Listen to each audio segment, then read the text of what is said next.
Help. The word cut through the underground parking garage like a knife, high-pitched and desperate. A child's voice, raw from screaming. Maya Torres stopped mid-step, her worn Crocs squeaking against concrete. She pulled out one earbud, Janae Aiko's voice dying as she strained to hear. Nothing.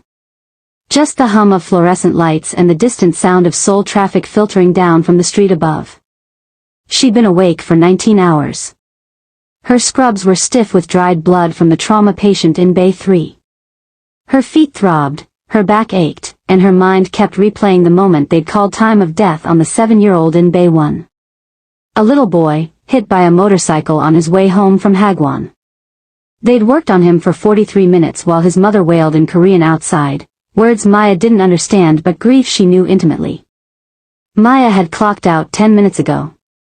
All she wanted was to get to her small efficiency apartment in Itaewon, the expat neighborhood where a black American woman could blend in slightly better than in other parts of the city. She wanted to shower, eat something that wasn't from a convenience store, and maybe video call her sister back in Atlanta. But then she heard it again. Help. Somebody please. The child was speaking English. Accented but clear. Closer this time. Not in the parking garage. Somewhere beyond the employee exit, out in the alley between Gangnam Medical Center and the abandoned psychiatric facility next door. Every instinct Maya had developed in 8 years of nursing, 3 of them here in Seoul, kicked into overdrive. That was a child.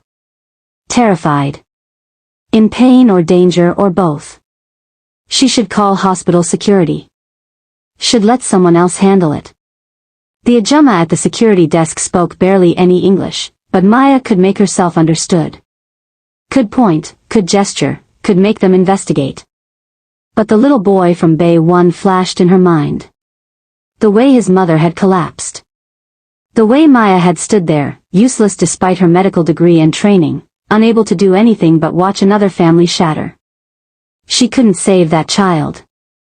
But maybe she could save whoever was screaming. Lord, I'm too tired for this, Maya muttered in English, already moving toward the exit. She pushed through the heavy door into the February night. Seoul's winter hit her immediately. February in Korea wasn't like LA winters. This was real cold, the kind that cut through scrubs and made her wish she'd grabbed her coat from her locker. Maya wrapped her arms around herself, scanning the alley. The old psychiatric hospital loomed to her right, for stories of abandoned decay. The facility had closed 5 years ago when they built the new one in Bundang. Chain-link fence surrounded it, plastered with signs in Korean she couldn't fully read but understood the gist of, keep out. Danger. The crying was coming from inside. Maya approached the fence, heart hammering. A section had been cut open, the chain-link peeled back just enough for a person to squeeze through. Fresh cut, given the lack of rust on the exposed metal. Hello? She called out in English, then tried her limited Korean, Gwenchuneo? Are you okay? The crying stopped abruptly. Then, in English, quieter, almost a whimper, help us. Please help. Us. More than one person. Maya pulled out her phone. She should call 112, the Korean emergency number. Should wait for police. But her Korean was basic at best. Numbers, directions, food orders, simple pleasantries. How would she explain this? And how long would it take them to understand? The child was crying again. Begging. In English. Maya squeezed through the gap in the fence. The building's side entrance was propped open with a brick, the door hanging crooked on broken hinges. She stepped inside and immediately gagged. The smell was overwhelming, mold, decay, and underneath it all, something metallic that her nurse's brain identified as blood. Fresh blood. Maya turned on her phone's flashlight, the beam cutting through darkness. The floor was littered with debris, broken equipment, graffiti in Korean covering every surface, evidence of years of neglect. The crying started again. Below her. Basement level. I'm coming, Maya called out, keeping her voice steady. Hold on. I'm coming.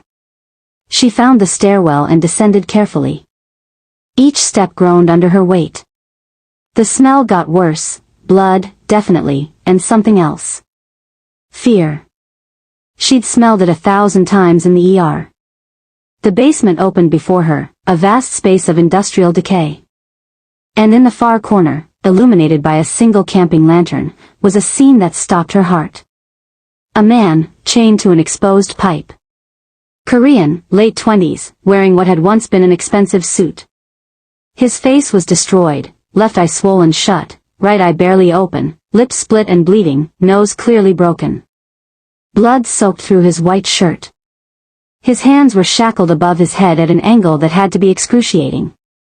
And pressed against his chest, small arms wrapped desperately around his father's waist, was a little boy. Maybe 4 years old. Same dark hair, same features, wearing cartoon character pajamas. His face was buried in his father's bloody shirt, sobbing with the kind of desperation that came from hours of crying. Neither had noticed her yet. The man's head was bowed, lips moving in what might have been Korean prayers. The child's entire world had narrowed to clinging to his father. Maya took a step forward, her shoes scraping concrete. The man's head snapped up, his one functioning eye locking onto her with an intensity that made her freeze. She saw him take her in, black woman, American probably, wearing scrubs, frozen in the doorway. Then his expression shifted to something desperate. Take him. His English was accented but clear, voice ruined by pain. Please. Take my son and go. The little boy's head jerked up, revealing a tear-stained face. Appa, Ani. Daddy, no. Min-jun, listen. The man switched to Korean, speaking rapidly to his son. Maya caught maybe one word in 5, her Korean wasn't good enough. But she understood the tone. Pleading. Desperate. Goodbye. No. I won't leave you. The boy switched to English, probably for her benefit. Daddy, please. Maya found her voice. What happened? Who did this? The man looked at her, and she saw the exact moment he made a decision. Doesn't matter. They're coming back at dawn. They'll kill me. His voice cracked. Make him watch. Please. He's 4 years old. Just take him somewhere safe. Every cell in Maya's body screamed danger. This was organized. Professional. The kind of thing that got witnesses killed. She should grab the child and run, should call the police from somewhere safe. But she looked at the man's face, at the way he was begging her to save his son even while chained and dying. Looked at the little boy absolutely convinced his world was ending. And Maya thought of the child in Bay 1, of his mother's screams, of being too late. I'm not leaving either of you, she said. The man's eye widened. What? You heard me.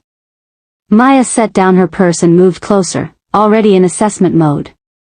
I'm a nurse. Let me look at you. You're insane. Despite everything, there was almost amusement in his voice. They'll kill you. Then we'd better work fast. Maya knelt beside them. Hi, sweetheart. My name is Maya. What's your name? Min-jun. The little boy's English was good, shaped by what must be bilingual upbringing. Park Min-jun. Okay, Min-jun. I need to check your daddy's injuries. Can you let me? Min-jun loosened his grip slightly. Maya examined the father quickly, efficiently, years of ER training kicking in. It was bad. Broken ribs, possibly punctured lung given the labored breathing. Severe head trauma. His wrists were raw and bleeding from the shackles. The amount of blood suggested internal injuries. He needed a hospital. Needed surgery. Needed interventions she couldn't provide here. What's your name? She asked. A pause. Then, Jin-woo. Park Jin-woo. Okay, Jin-woo. I'm getting you out of here. You can't. The chains. Old hospital. Probably has maintenance tools. Maya stood, scanning the basement. Stay with your dad, Min-jun. She found bolt cutters in a rusted maintenance closet. Her hands shook as she carried them back. That's when she heard it. Voices. Above them. Men speaking Korean, tone casual. Footsteps moving toward the stairs. Jin-woo's expression shifted to absolute terror, not for himself. For his son. Hide, he whispered urgently. Now. Take Min-jun. There was nowhere to hide. But there, a collapsed section of wall creating a small alcove filled with debris. Maya grabbed Min-jun, hand over his mouth as he started to protest. She pulled him into the alcove, pressing them both against the wall, using her body to shield him. Two men descended the stairs, speaking Korean in voices that suggested routine. Just checking on their prisoner. Through the gap in debris, Maya could see them. Both Korean, 30s, both armed with guns holstered casually. They approached Jin-woo. One grabbed his hair, yanking his head back, and said something in Korean that made the other laugh. Then he switched to English. Where is the boy? We left him here. Maya felt Min-jun stiffen. She tightened her grip. Jin-woo's response was steady despite his injuries. He ran. When you left. I couldn't stop him. The man hit him. A casual backhand that snapped Jin-woo's head sideways, blood spraying. Min-jun flinched violently, and Maya had to use both arms to keep him still. Lying, the man said conversationally in English. Boy wouldn't leave his appa. The second man pulled his gun, pressing it to Jin-woo's temple. Maya's breath stopped. Tell us where Park family keeps the shipment records, he said in Korean accented English. Tell us, maybe we let your son live. Maybe you die quick. Jin-woo laughed, broken and wet. You'll kill us both anyway. We make it hurt less. For him especially. The silence stretched. Then Jin-woo spoke, voice different now. Colder. Someone used to command, I'll tell you at dawn. When your boss is here. Not before. The men exchanged words in Korean. Then the first shrugged. Few more hours won't matter. You're dead either way. He looked around the basement, speaking Korean, but Maya caught one word, Adol, son. When we find boy, he dies too. No loose ends. They left, footsteps receding. Maya waited, counting heartbeats, until silence returned. Then she released Min-jun, who immediately scrambled to his father. Appa. Gwenchana, Min-jun-na. Jin-woo's voice was gentle despite pain. I'm okay. Maya emerged from hiding, legs shaking. They're going to kill you both. At dawn. Yes. Jin-woo looked at her. Which is why you take my son and leave. Now. I told you. You don't understand. Anger crept into his voice. These people, Kong organization. Korean Mafia. If they find you helped me, they'll kill you. I won't have your death too. Maya grabbed the bolt cutters. Good thing I'm not asking permission. Maya. Shut up and let me work. She positioned the cutters on the first chain, using all her weight. The metal resisted, then gave with a shriek. One hand free. Jin-woo gasped as blood rushed back, pain clearly excruciating. But he was already helping with the second chain. They'll hear us, he warned. Then we work faster. The second chain broke. Both arms free, shackles still hanging from his wrists. Can you walk? Jin-woo tried to stand and collapsed. His legs simply gave out. Maya caught him, staggering under his weight. My legs, he gritted out. Can't feel them. Circulation's cut off. Give it a minute. Maya helped him sit, rubbing his calves to restore blood flow. Medical training overriding fear. Min-jun, come here, baby. The little boy approached. Maya assessed him quickly, dehydrated, exhausted, traumatized, but not physically injured. Listen, she told Jin-woo as she worked. I need you to try standing again. We have maybe 20 minutes. Why are you doing this? Jin-woo stared at her, expression caught between disbelief and hope. You don't know me. Maya met his gaze. Earlier tonight, I lost a patient. 7 years old. I did everything I could, and he died anyway. Her voice cracked. I couldn't save him. But I can save your son. I can save you. So that's what I'm going to do. Something shifted in Jin-woo's expression, something raw and vulnerable. You're either very brave or very stupid. Probably both. Maya helped him stand. This time his legs held. Barely. Now move. They made it 3 steps before footsteps echoed above. Different this time. More of them. Urgent. They knew. Run, Jin-woo breathed. Take Min-jun and run. With what? You can barely stand. Maya looked around frantically. There, another doorway, half hidden behind collapsed shelving. This way. She dragged him, Min-jun running ahead, as voices shouted in Korean above. The doorway led to a maintenance tunnel barely wide enough to squeeze through. Maya could hear the men in the basement now. They emerged into a different section.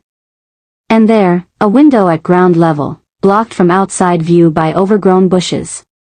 Through here. Maya shoved the window open. Min-jun first. She lifted the boy through, then helped Jin-woo. He was gray with pain, breathing labored, but he made it with Maya pushing him out. She climbed through last, just as she heard men find the tunnel entrance. They were in an overgrown courtyard, hemmed in by building and fence. Dawn was beginning to break, pale light making everything visible. My car, Jin-woo managed. 2 blocks north. Black Genesis. License plate, he rattled off Korean numbers. Keys. They took everything. He fumbled at his jacket. But I keep spare. Inside lining. Old habit. Maya found it, magnetic case with a single key. You tape car keys in your clothes? I have trust issues. Despite everything, he almost smiled. Clearly justified. They ran. Maya supporting Jin-woo, Min-jun clutching her hand, moving through early morning Seoul streets that were blessedly empty. Every shadow promised pursuit. 2 blocks felt like 2 miles.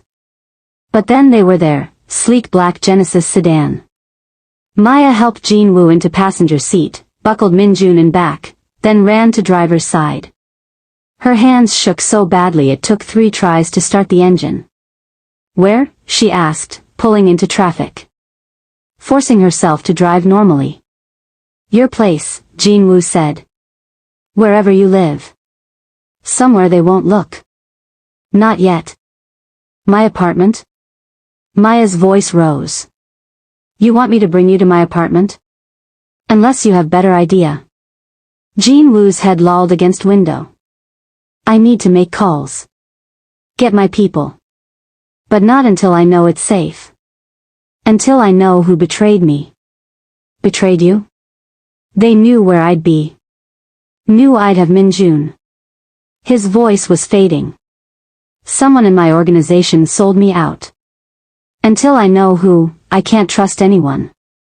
His eye focused on her with effort. Except apparently American nurse I met 20 minutes ago. Maya glanced in rearview mirror. Min-jun had fallen asleep, small face pressed against window.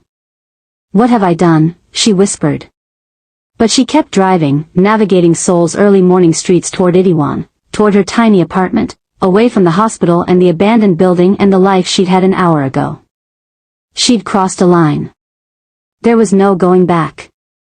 In the passenger seat, Jin-woo Park, head of the Korean Mafia's Park family, let himself pass out for the first time in 3 days. Because against all logic, he trusted the strange, brave American nurse who'd heard his son crying and run toward the sound instead of away. If you were Maya, would you have taken Min-jun and run? Or stayed to save his father too? Type run or stay in the comments. I want to see what you would choose. Maya's apartment was a shoebox in Itaewon, third floor of a building wedged between a Nigerian restaurant and a shop selling K-pop merchandise. She'd chosen it because the landlord spoke English and didn't ask too many questions about the black American woman paying in cash every month. Getting Jin-woo up the stairs was a nightmare.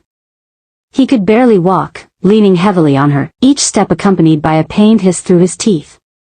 Min-jun climbed ahead of them, looking back every few seconds with wide, terrified eyes. On the second-floor landing, Mrs. Kim's door opened. The elderly Korean woman emerged with her trash, took one look at Maya supporting a bloodied man in chains while a pajama-clad child hovered nearby, and simply nodded before going back inside. She didn't even react, Maya panted as they finally reached her door. Smart woman, Jin-woo managed. Knows when something is not her business. Unlike me. Maya fumbled with her keys, finally getting the door open.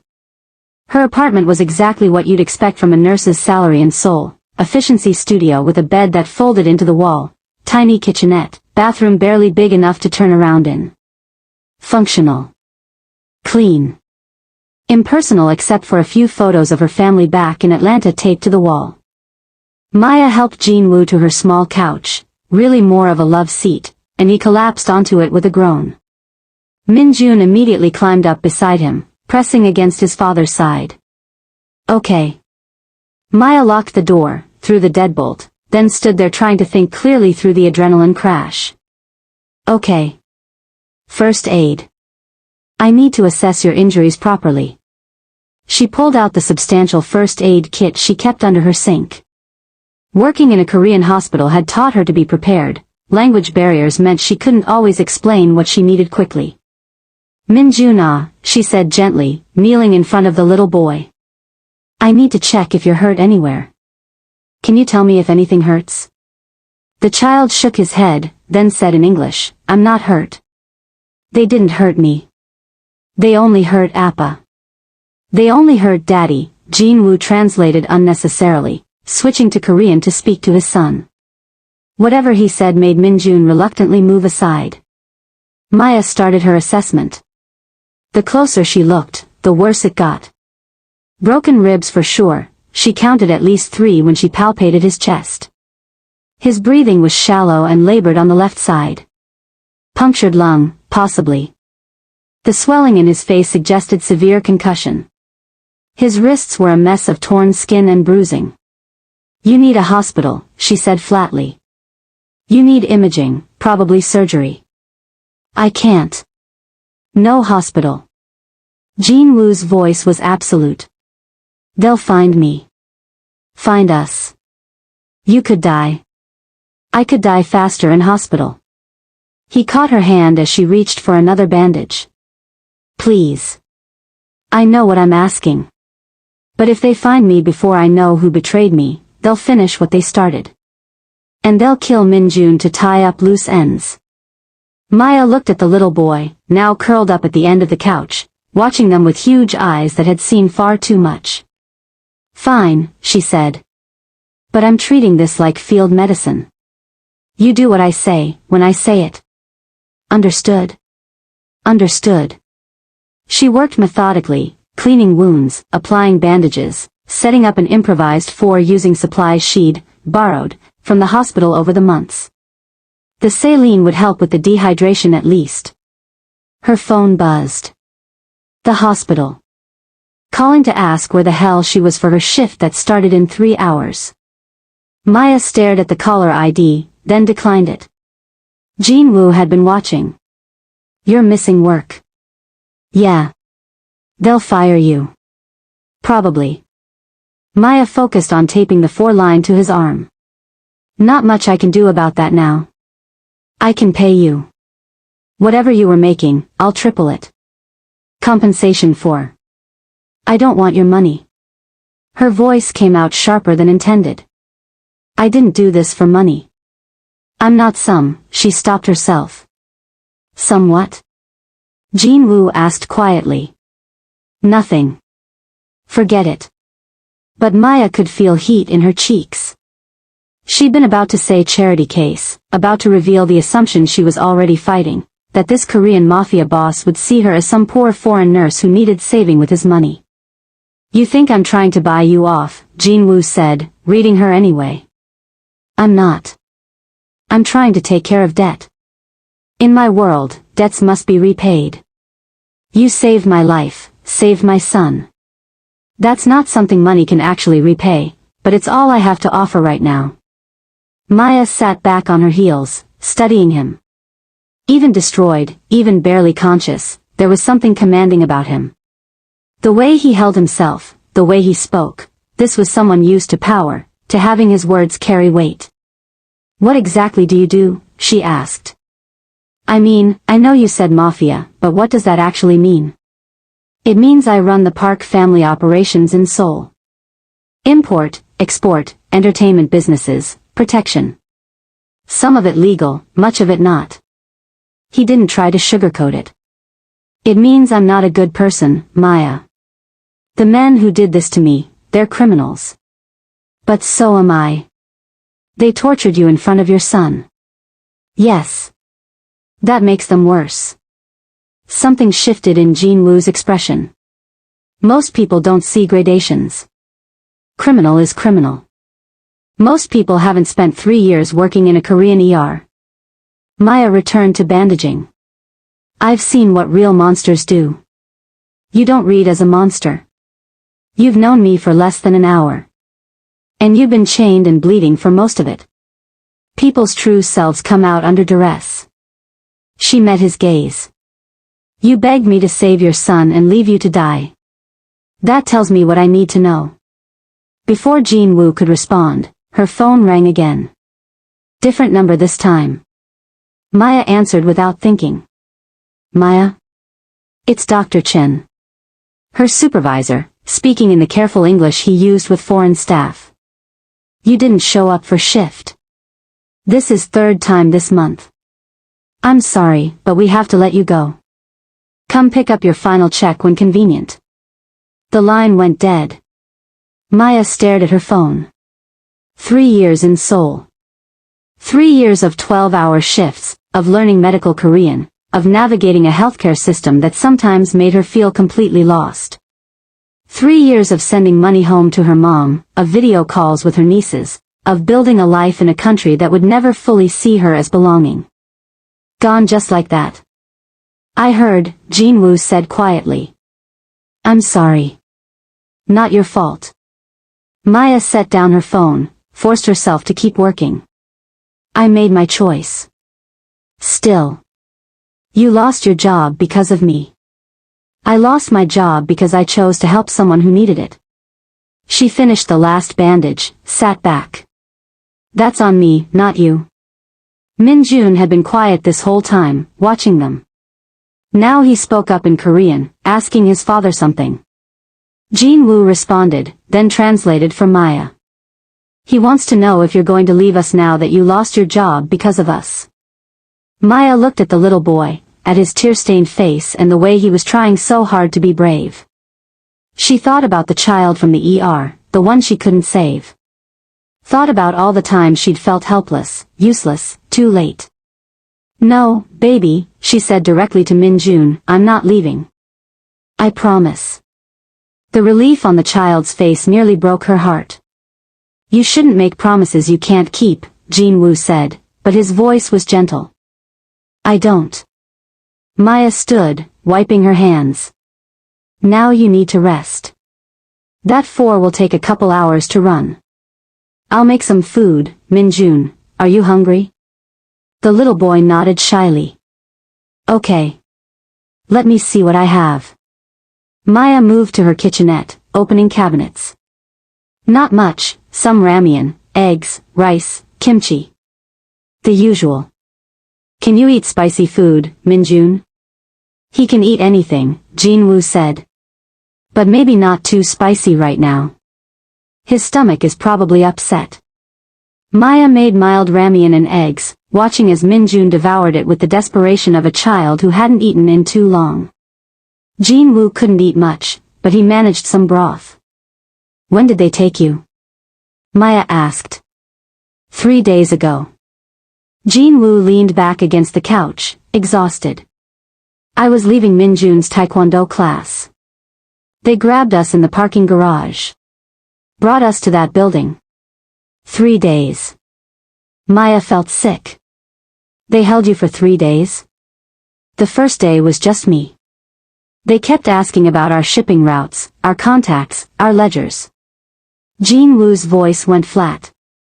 I didn't tell them anything. So on the second day, they brought Min-jun, said if I didn't cooperate, they'd hurt him. But they didn't hurt him. No. They're not complete animals. Korean Mafia has rules, children are off limits. But they made him watch them hurt me. Made him listen to me scream. Jin-woo's hands clenched into fists. That was worse than any beating. Watching my son watch me suffer. Maya looked at Min-jun, now curled up again, eyes drooping with exhaustion. He should sleep. He's running on adrenaline. We all are. Jin-woo tried to shift position and winced. Maya, I need to make some calls soon. My second-in-command will be looking for me. Is that safe? You said someone betrayed you. Sang-min didn't betray me. I trust him with my life. With Min-jun's life. Jin-woo's certainty was absolute. But I need to be careful how I contact him. The Kong organization will be monitoring my usual channels. Use my phone. They won't be tracking a foreign nurse's number. Jin-woo looked at her, expression unreadable. That connects you even more to this situation. I'm already connected. What's a phone call at this point? Maya handed him her phone. Do what you need to do. He took it, hesitated, then dialed from memory. The conversation was entirely in Korean, rapid and intense. Maya caught maybe one word in 10. She heard Kong, heard Min-jun, heard what sounded like medical terms. When Jin-woo finished, he handed back her phone. They're coming. Sang-min and a doctor. They'll be here in 30 minutes. Here? Maya's voice rose. To my apartment? I told him to be careful. They won't be followed. Jin-woo saw her expression. I know you're scared. You have every right to be. But I promise you, Maya. Nothing will happen to you. I'll make sure of it. How do you know my last name? I never told you. A pause. Then Jin-woo reached slowly into his jacket pocket and pulled out his phone. Dead battery, but he showed her the lock screen anyway, a photo of her driver's license. When you were checking my injuries, he admitted. I took a picture from your purse. I needed to know who'd saved me. In case. In case I was a plant. In case I was working for your enemies. Maya should have been angry. Should have felt violated. Instead, she just felt tired. You photographed my ID to see if you needed to kill me later. To see if I could trust you, Jin-woo corrected. There's a difference. Not much of one. No, he agreed. Not much. But I need you to understand, in my world, trust gets you killed. Paranoia keeps you alive. Your world sounds exhausting. It is. Jin-woo's eye, the one that could still open, fixed on her. It's violent and dangerous and built on fear and power. But it also has rules, codes. And one of those codes is that debts must be repaid. You saved my life, saved my son. That means I owe you everything. And I always pay my debts. Before Maya could respond, there was a knock at her door. A specific pattern, too quick, one slow, too quick. Jin-woo relaxed immediately. That's them. Maya's heart rate spiked. This was it. The moment her tiny apartment stopped being a refuge and became something else entirely. The moment she went from helping a stranger to becoming part of a criminal organization. She opened the door to reveal two men.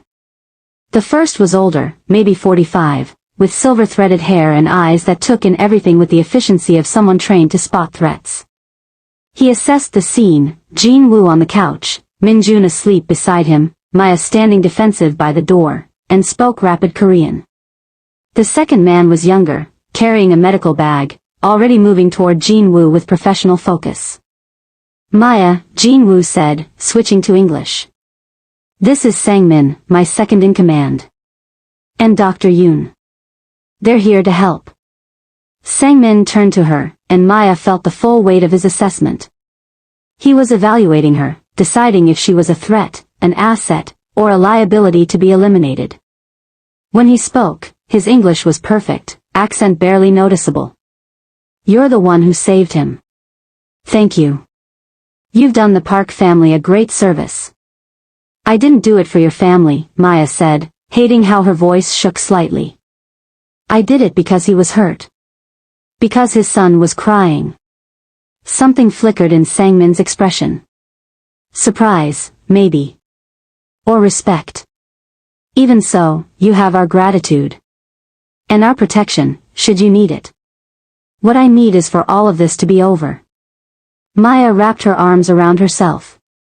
I want my life back. I want to forget this happened.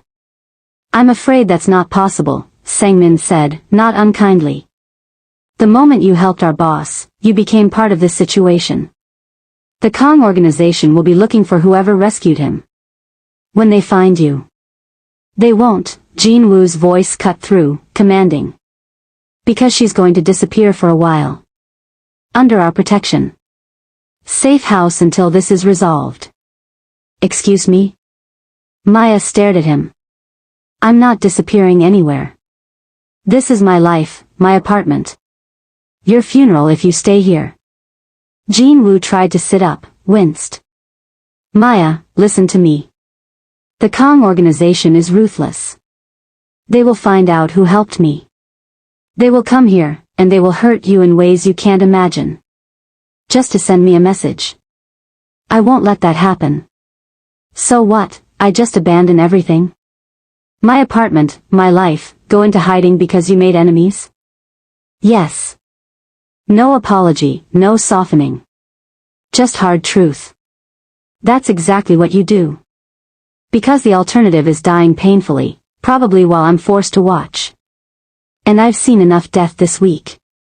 Dr. Yoon had finished his examination, speaking quietly to Sang-min in Korean. Whatever he said made the older man's expression darken.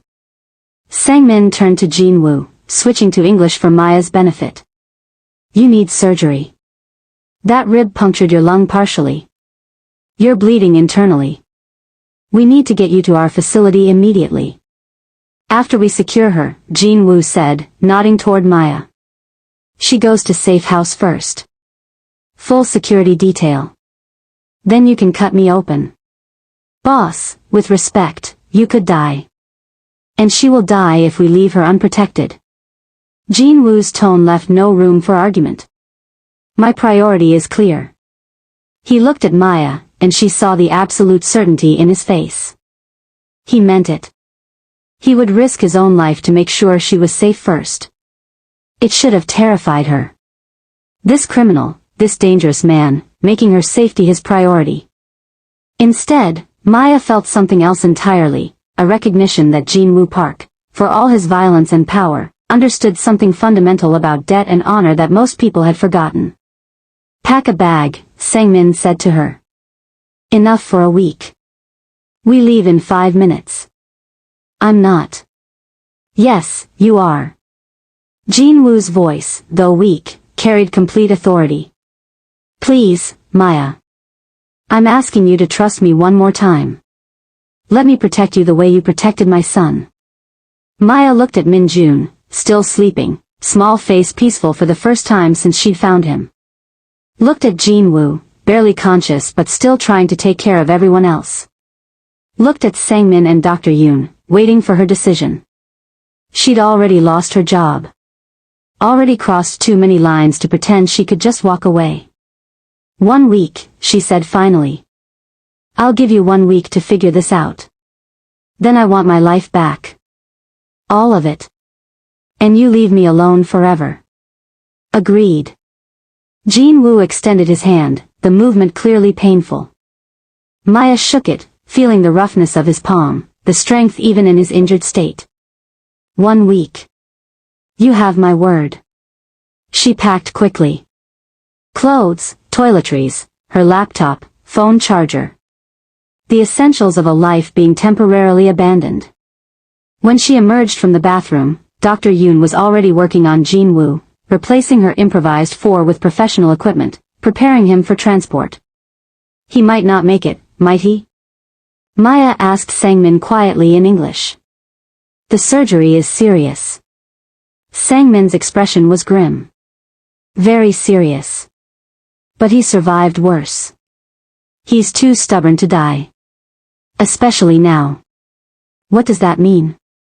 Sang-min looked at her, something knowing in his eyes. It means he has something to live for. Someone to protect. That changes things. Before Maya could process that, they were moving.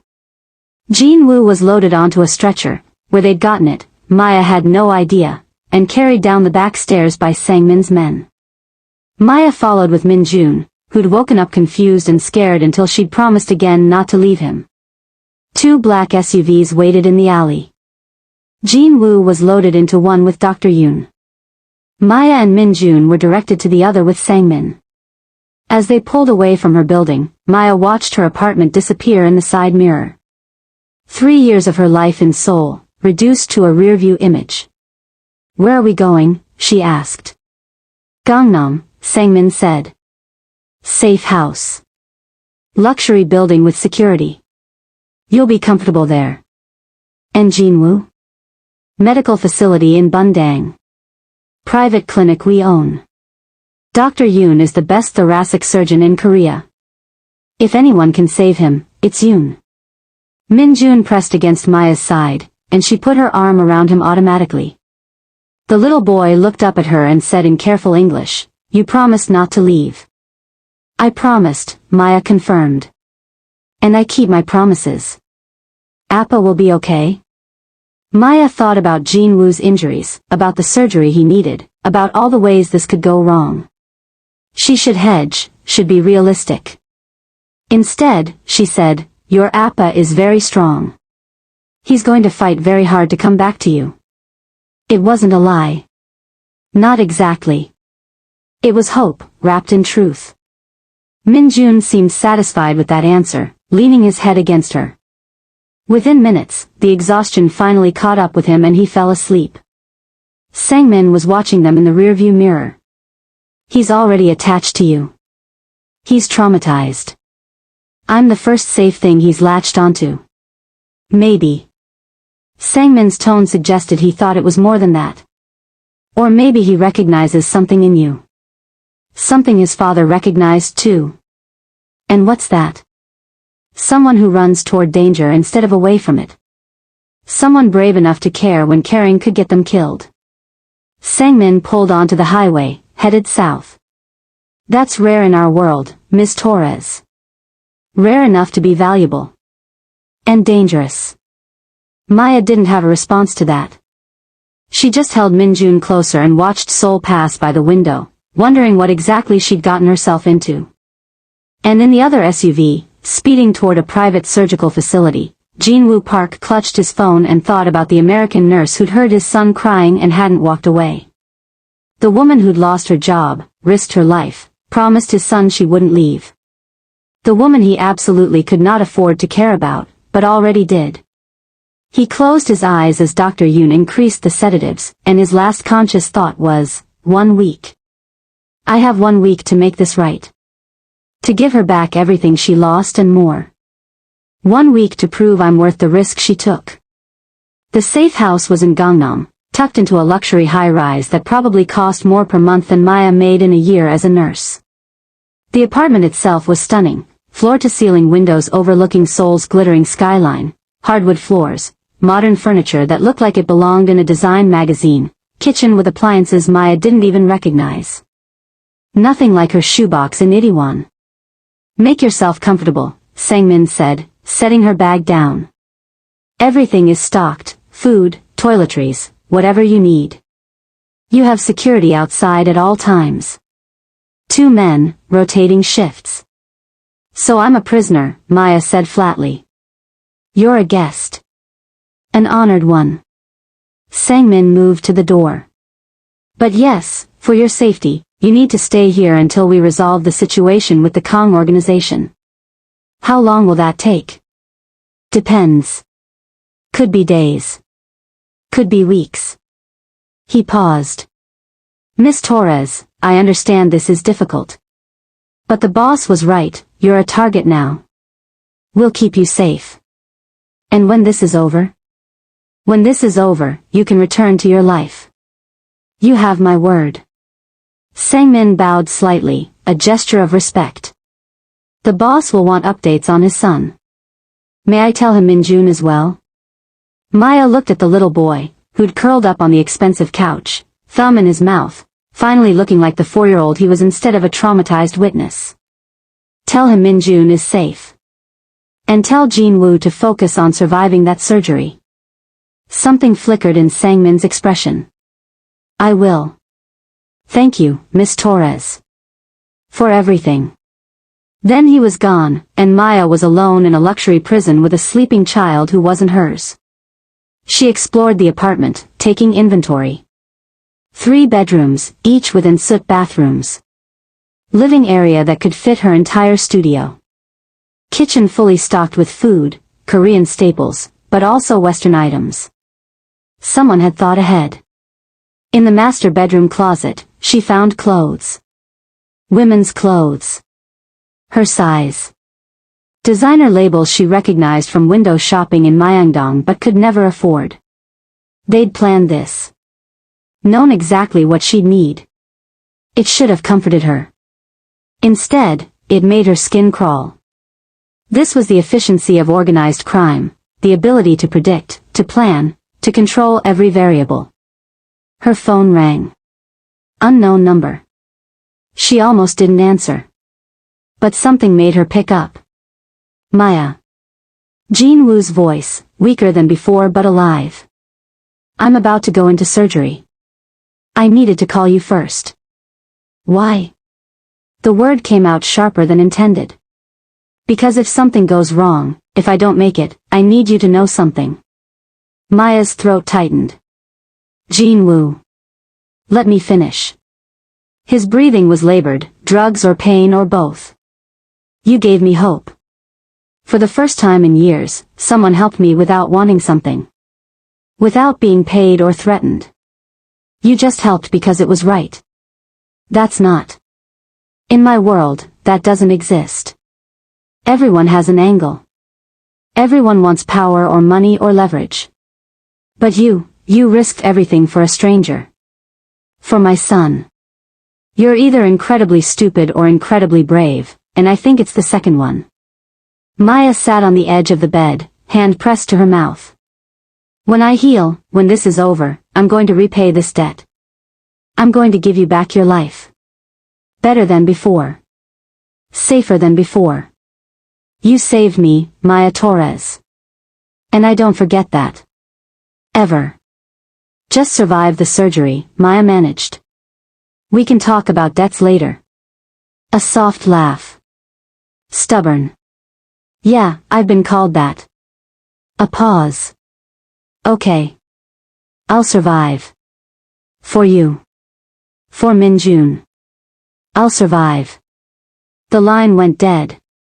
Maya sat there, phone pressed to her ear, trying to process the emotions churning through her.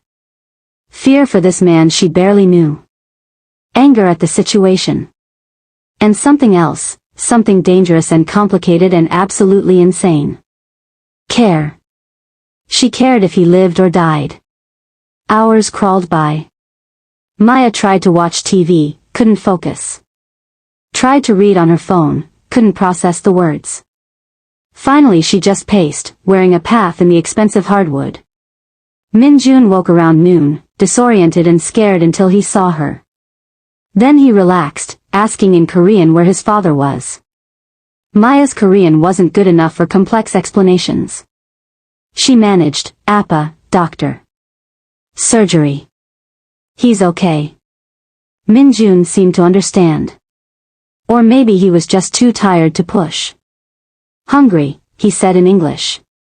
Maya made ramen, seemed to be the universal comfort food. Min-jun ate mechanically, clearly used to taking care of himself when his father was busy. How old are you, Min-jun? Maya asked. He held up 4 fingers. 4. 5 soon. In April. April birthday. That's nice. Maya sat across from him. Do you go to school? Kindergarten. And taekwondo. And English academy.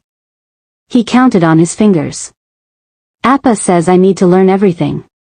Your English is very good. Appa speaks English at home sometimes. Says it's important for business. Min-jun's face crumpled suddenly. Is Appa going to die? Maya's heart broke. She moved around the table, kneeling beside him. Your Appa is very strong. He's having surgery to fix what those bad men did. The doctor is very good. But he might die. She couldn't lie. Wouldn't insult this child's intelligence. He might. Surgery is serious. But he's fighting very hard to come back to you. Min-jun was quiet for a long moment. Then, my Amma died. 2 years ago. Cancer. Appa said she fought hard too, but she still died. I'm sorry, sweetheart. That must have been very scary. It was. Min-jun looked at her with eyes too old for his face. If Appa dies too, what happens to me? Your Appa is not going to die. Maya pulled him into a hug, this child who'd lost his mother and nearly lost his father. And even if something happened, you wouldn't be alone. I promise. It was a promise she had no business making. No right to offer. But the words came out anyway, because this little boy had already lost too much. Min-jun clung to her, and Maya held him, rocking slightly, whispering reassurances in English he might not fully understand but seemed to need anyway. Her phone rang. Sang-min. He made it, the man said without preamble. Surgery went well. Dr. Yoon repaired the lung, stopped the internal bleeding. He'll need weeks to recover fully, but he'll live. Relief flooded through Maya so intensely her knees went weak. She sat down hard, pulling Min-jun onto her lap. Thank God. He's still unconscious. Won't wake for several hours. But he asked me, before the surgery, to tell you something if he survived. What? Sang-min's voice carried amusement. He said to tell you he's too stubborn to die. And that you're stuck with him now. Despite everything, Maya laughed. That sounds like him. Miss Torres, I need to ask you something. And I need you to be honest. Maya's stomach clenched. Okay. What are your intentions toward my boss? My intentions? Maya's voice rose. I don't have intentions. I helped him because he needed help. That's it. You're lying. Not accusatory. Just factual. I heard your voice when I told you he survived. That wasn't relief for a stranger. That was relief for someone you care about. Maya wanted to deny it. Wanted to insist she felt nothing. But she was tired of lying. I don't know what I feel. I barely know him. But yes, I cared if he lived or died. Is that a crime? In our world? Potentially. Sang-min sighed. Miss Torres, Maya, my boss is a good man in a bad business. He tries to be honorable, to minimize harm, to protect people under his care. But he's also lonely. Isolated. The kind of power he has makes real connections impossible. Everyone either fears him or wants something from him. Why are you telling me this? Because I saw how he looked at you before we left your apartment. I've known him 10 years, and I've never seen that expression on his face. Maya's heart was pounding. What expression? Hope, Sang-min said quietly. He looked at you with hope. Like you were something good in a world that's shown him very little goodness. And that makes you incredibly dangerous. Dangerous how? Because if he cares about you, truly cares, his enemies will use that against him. Against both of you. The Park family has rules about personal attachments for exactly this reason. They make you vulnerable. Then it's good I'm leaving in a week, Maya said firmly. Back to my life. Far away from all this. Do you really think it'll be that simple? Sangmin's voice was knowing. That you can just walk away? That he can? Maya didn't have an answer to that. Get some rest, Miss Torres. Tomorrow things will look clearer. And when the boss wakes up, I'm sure he'll want to see you. To thank you properly. He hung up. Maya sat in the expensive apartment, Min-jun asleep in her lap, and tried to process the last 24 hours. She'd lost her job. Harbored a fugitive. Gone into hiding. And somehow started caring about a man who represented everything she should avoid. Her phone buzzed. Text from unknown number. Awake. Hurts like hell but alive because of you. Thank you, Maya. For everything. JP. She stared at the message. Should send something brief. Professional. Distant. Instead she typed, you scared me. Don't do that again. Rest. We'll talk when you're stronger. The response came immediately, we'll do more than talk. When I'm healed, I'm taking you to dinner. Somewhere nice. Where you can yell at me properly for ruining your life. Despite everything, Maya smiled. You can barely stand and you're already planning dates. Told you. Too stubborn to die. Too stubborn to let you walk away without showing you what your bravery earned. Sleep well, Maya Torres. Dream of better things than warehouses and basements. Maya set down her phone, carried Min-jun to one of the bedrooms, tucked him into bed that probably cost more than her monthly salary. The little boy mumbled something in Korean, reached for her hand. She stayed until he was deeply asleep, then moved to the master bedroom. Lay down on sheets that were definitely Egyptian cotton, stared at the ceiling. 1 week. She'd given Jin-woo 1 week. 7 days to resolve whatever war was happening with the Kong organization. 7 days to heal enough to function. 7 days to give her back her life. But as Maya finally drifted off, exhausted beyond measure, she couldn't shake Sangmin's question, do you really think it'll be that simple? Because the truth was, nothing about this was simple. Not the way Min-jun had attached to her. Not the way Jin-woo looked at her with something beyond gratitude. Not the way her heart had stopped when she thought he might die. She'd heard him screaming in that basement. Had run toward the sound instead of away. And that single choice had changed everything. Tomorrow she'd start figuring out what came next.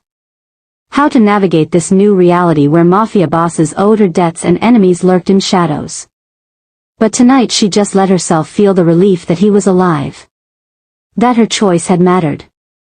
And somewhere across Seoul, in a private medical facility, Jin-woo Park lay in recovery and thought about the American nurse who'd saved him. Who'd lost everything to help a stranger. He had 1 week. 1 week to prove himself worth the risk she'd taken. 1 week to convince her that leaving would be harder than staying. The black nurse and the Korean mafia boss. 2 people from different worlds, brought together by violence and a child's cry for help. It shouldn't work. Every rational part of both of them knew that. But as Seoul's lights glittered outside luxury windows and medical facility rooms, something impossible was already beginning. Something that would test everything they thought they knew about safety, trust, and love in the most dangerous places. The rescue was complete. The real challenge was just starting. 2 weeks later, Jin-woo was recovering in the safe house with them. Maya had protested when Sangmin announced the plan. Having Jin-woo in the same space felt dangerous, not physically, but in ways she couldn't articulate. But Sangmin had been firm, the medical facility was compromised. Someone had asked questions. Jin-woo needed to disappear until they identified the traitor. So now Maya's temporary prison had 3 occupants instead of 2. The dynamic shifted immediately. Min-jun was ecstatic, refusing to leave his father's side except when Maya insisted he needed to play, to be a child, to have moments that weren't about fear and recovery. And Jin-woo watched everything. Watched Maya read bedtime stories to Min-jun in her accented Korean, stumbling over words but trying. Watched her make breakfast, simple things like eggs and toast and fruit cut into shapes that made Min-jun laugh. Watched her teach Min-jun English songs from her childhood, watched her braid his hair when it got too long, watched her move through the apartment like she belonged there. "You're staring again," Maya said one morning, catching him watching from the couch. "Sorry." Jin-woo didn't look away. "I'm just trying to understand you." "Not much to understand. I'm a nurse who made a stupid decision." "You don't believe that." "Don't I?" Maya set down her coffee. "I lost my job, Jin-woo. Lost my apartment, I can't go back there, can I? Lost 3 years of building a life in Seoul. All for what? For my son's life. For mine." Jin-woo's expression was serious. "That's not nothing, Maya. It's not enough either." The words came out harsher than intended. "I'm sorry. I'm going stir crazy in here. 2 weeks of the same walls, same view, same nothing. I know. And I'm sorry." Jin-woo shifted position, wincing slightly. His ribs were healing but still painful. "We're close to finding the traitor. Sang-min has narrowed it down to 3 people. Once we know who, we can end this." "And then what happens to them?" "The traitor?" Jin-woo's expression went carefully blank. "Then I handle it." "Handle it how?" "You know how, Maya. Don't ask me to lie about what I am." Maya did know. Had known since that basement. But hearing it stated so plainly still made her stomach turn. "You're going to kill them." "Yes. Even if it's family?" "You said it might be your cousin. Especially if it's family." Jin-woo's voice went cold. "Betrayal from family is worse. It endangered my son. There are consequences for that. And you don't feel anything about it? About killing someone?" "I feel everything about it." Jin-woo met her gaze directly. "I'll feel angry and betrayed and sad. But I'll still do it. Because that's how this world works. Weakness gets you killed. Mercy gets people you love hurt." Maya turned away, looking out at Seoul's skyline. "I don't know if I can accept that." "I'm not asking you to accept it. I'm asking you to understand it." Jin-woo stood slowly, moving to stand beside her. "This is who I am, Maya. I won't pretend otherwise. I can't." They stood in silence, both looking out at the city. Finally, Maya spoke. "That man almost killed your son. I understand wanting justice. Not justice. Revenge." Jin-woo's honesty was brutal.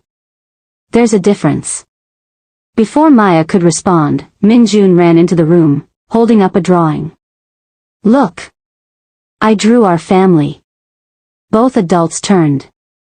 The picture showed 3 stick figures, a tall man, a woman with curly hair carefully colored in brown, and a small boy between them, all holding hands.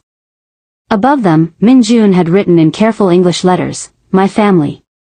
"That's beautiful, Min-juna," Jin-woo said in Korean, then English for Maya. "Who's this?"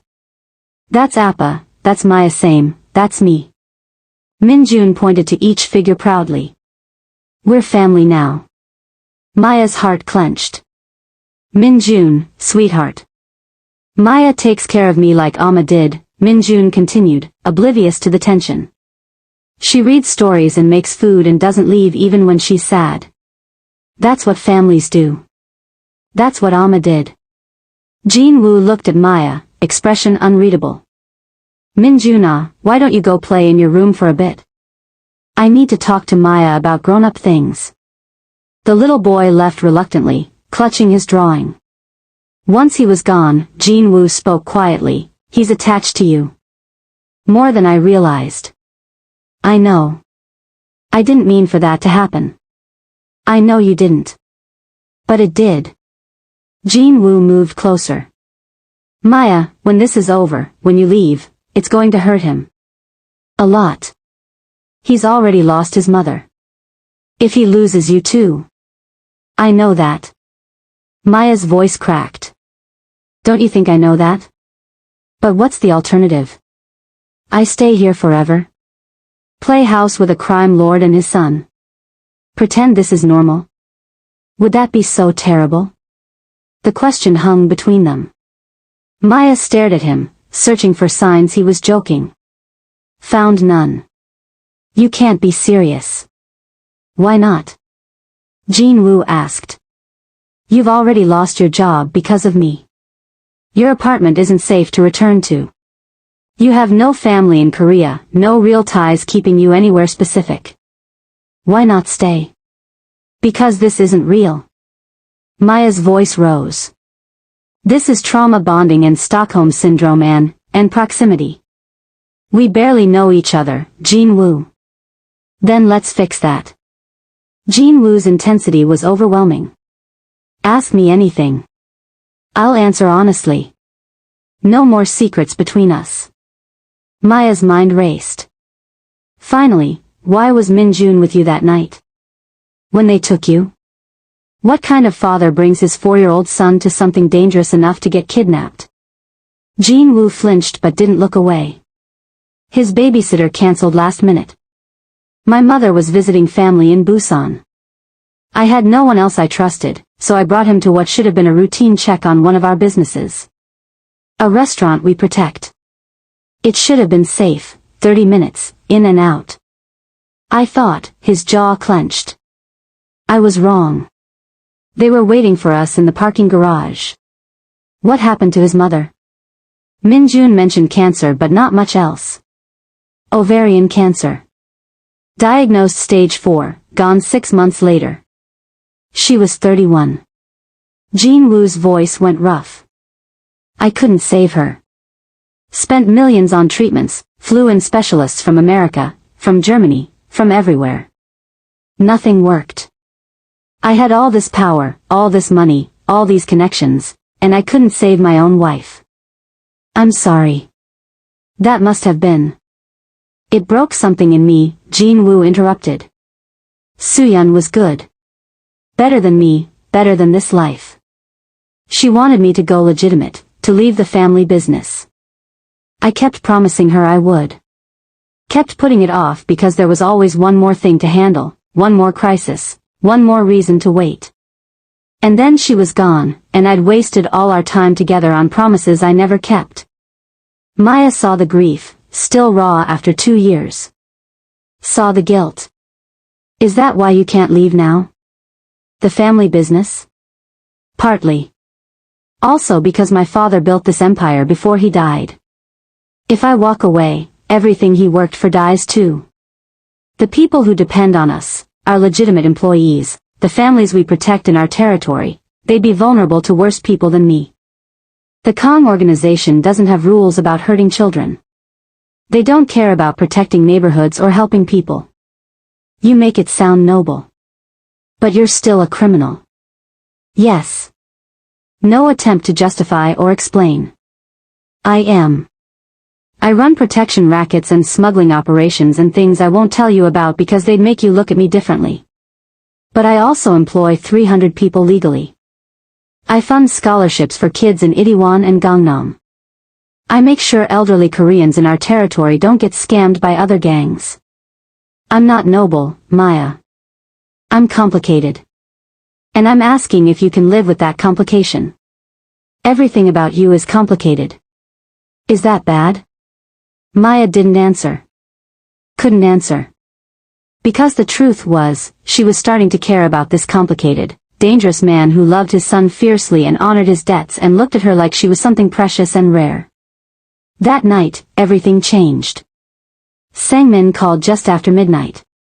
Jin-woo took it in the bedroom, but Maya could hear his voice rise, sharp, angry, then cold in a way that made her skin prickle. When he emerged, his expression was dark. Dangerous. They found him. The traitor. Who? My cousin. Kim Jae-sung. Second son of my father's younger brother.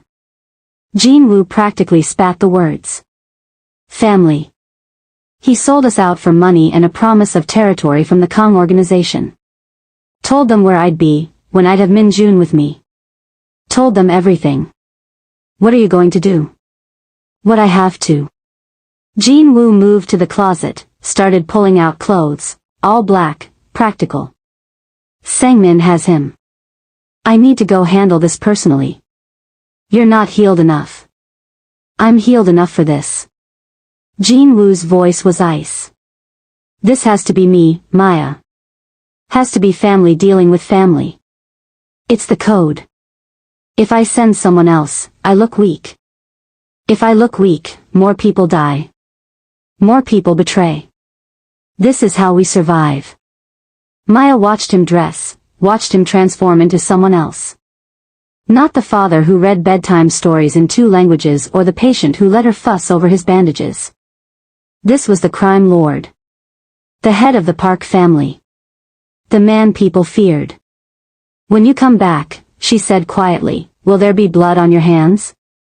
Literally. Jin-woo paused in buttoning his shirt. Met her eyes in the mirror. Yes. Probably. And you expect me to just accept that? To be okay with you killing someone and coming back here like it's normal? No, Jin-woo turned to face her. I expect you to decide if you can live with who I am. All of me. Not just the parts that are easy to accept. He crossed to her, moved slowly to give her time to back away. She didn't. I need you to know the truth, Maya. The whole truth. I've killed people before. I'll probably kill people again. That's what I am. That's what this life requires. Why does it matter what I think? Because, Jin-woo stopped, seemed to struggle with words. Finally, because in 2 weeks, you've become important. To Min-jun, yes. But also to me. And I need to know if there's any possibility you could stay. Could accept this life. Could accept me knowing what I do, what I am. Maya's heart was pounding. That's not fair. You can't just, we barely know each other. This is insane. I know it's insane. Jin-woo's hand came up, hesitated, then gently touched her cheek. But I'm asking anyway. I'm asking if there's a chance. Any chance at all. I don't know, Maya whispered.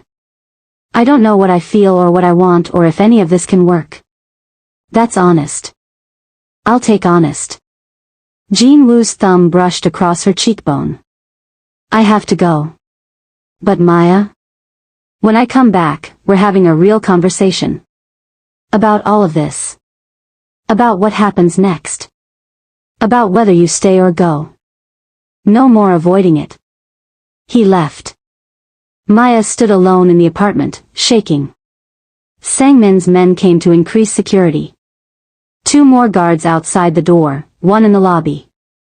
Maya sat with sleeping Min-jun, stroking his hair, praying his father would come back alive.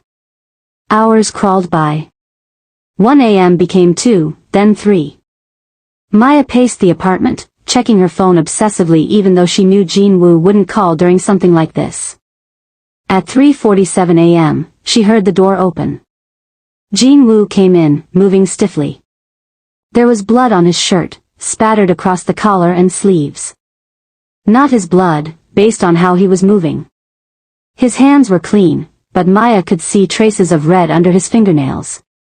Their eyes met across the apartment. It's done, he said quietly. Jae-sung is dead. The Kong organization has been sent a message about what happens when they come for my family. Maya should have felt horror. Should have run. Should have demanded he leave, should have called the police, should have done anything except what she actually did. Which was ask, are you hurt? Did they fight back? Jin-woo looked surprised. No. I'm fine. Just, he glanced down at himself. I should clean up. I'm sorry you have to see me like this.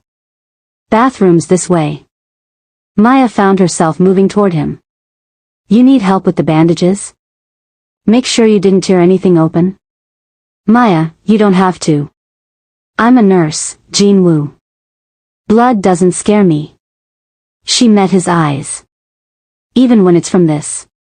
They moved to the bathroom in silence. Maya helped him peel off the bloody shirt, trying not to think about how that blood got there. She checked his surgical sites carefully. Everything was intact, healing well despite the obvious exertion. I killed him myself, Jin-woo said suddenly, staring at his reflection. Jae-sung. My cousin.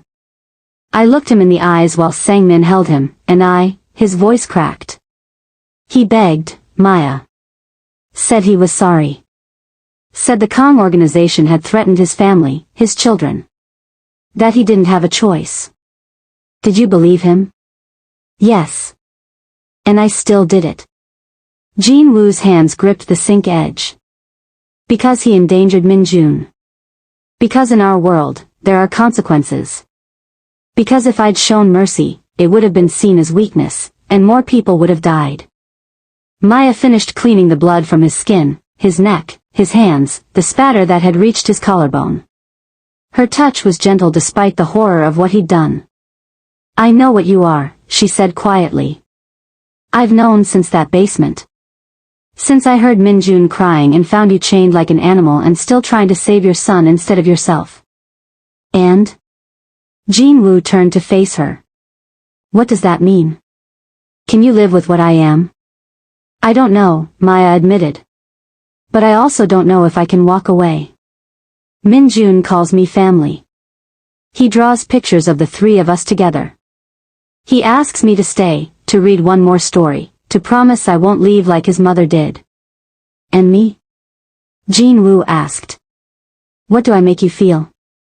Maya looked at this man, blood-stained and dangerous and broken and desperately honest. You make me feel like I matter. Like I'm not just some foreign nurse passing through Korea. Like I belong somewhere, even if that somewhere is completely insane. Stay. The word was raw, vulnerable. Not for a week. Not temporarily. Stay with us. Let me give you a life here, Maya. A real one.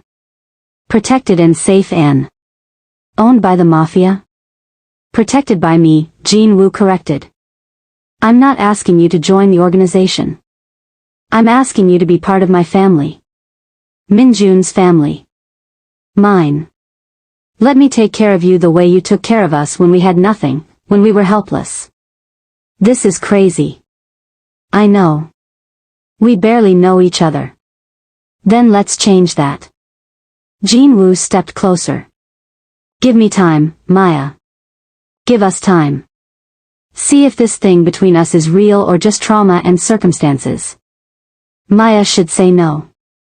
Should run back to America, start over somewhere safe. Should choose normal over this dangerous impossibility. But she thought about Min-jun's smile when she read to him. Thought about Jin-woo's honesty, his refusal to hide what he was. Thought about feeling alone in Korea for 3 years and suddenly having something that felt like family. What would it mean, she asked. Practically. If I stayed? It means you're under my protection. Always. Anyone who threatens you answers to me personally. Jin-woo's voice was fierce. It means Min-jun gets the mother figure he desperately needs. It means I get to see if this connection is real. If we can build something lasting. And if I want to leave later? If I decide I can't live with the violence, with what you do, then I let you go. Jin-woo's hands came up to frame her face. With money, with a new identity if you need it, with protection to make sure no one from my world ever touches you. You're not a prisoner, Maya. You're a choice I'm desperately hoping you'll make. I need time, Maya whispered. I need to be sure. How much time? I don't know. Weeks? Months? However long it takes to know if this is real or if we're just.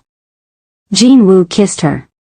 It was gentle, tentative, giving her every opportunity to pull away. Maya didn't.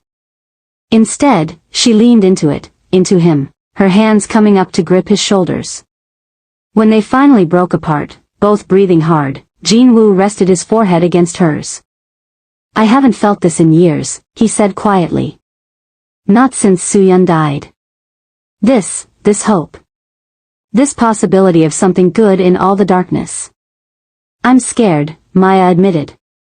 Me too. But I'm also sure. Jin-woo pulled back enough to meet her eyes. I'm sure that you saved my life. That you saved my son. That you've brought light into a world that was just violence and duty and loneliness. I'm sure that I want you to stay. That I'm falling for you. That I'll do whatever it takes to make you happy and safe. Even if I ask you to leave this life. To go legitimate?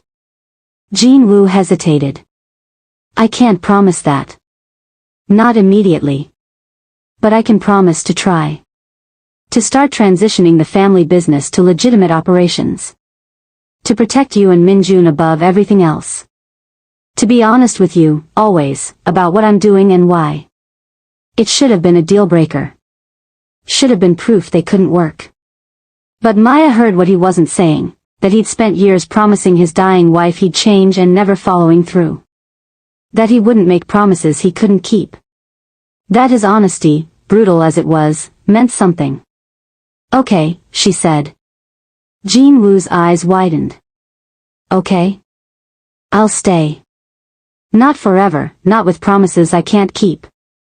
But I'll stay and see if this can work. If we can work. Maya took a shaky breath. For Min-jun. And for you. And for me, because I'm tired of being alone in a country that doesn't fully accept me. Tired of having no one. Jin-woo pulled her close, and Maya let herself be held by a man who just killed his own cousin. Let herself feel safe in arms that had done violence. Because somehow, impossibly, she did feel safe. The next morning, everything felt different. Min-jun woke to find his father and Maya making breakfast together, moving around the kitchen in easy rhythm. The little boy's face lit up like Christmas. Are you staying? He asked Maya in Korean, then English. Really staying? Maya knelt down to his level. I'm staying, Min-jun. For real. If you want me to. I want you to. Min-jun threw his arms around her neck. I want you to stay forever. You can be my new Alma. Hey now, Maya said gently. I can't replace your Alma. She was special, and she loved you very much. But I can be someone who takes care of you and loves you too. Is that okay? Min-jun nodded, tears streaming down his face. Alma would like you. She always said Appa needed someone brave. You're brave. Jin-woo had to turn away, overcome with emotion. The following weeks were a revelation. With the Kong threat neutralized, their leadership sent a clear message about the cost of targeting the Park family. They could finally leave the safe house. Jin-woo took them to his actual home, a beautiful house in Songbuk-dong with a garden where Min-jun could play.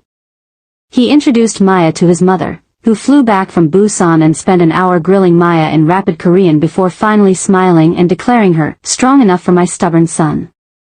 Maya started working again, not at a hospital, but at a clinic the Park family ran in Itaewon, serving the expat and immigrant community. Legal work, legitimate medicine, helping people who fell through the cracks of Korea's healthcare system.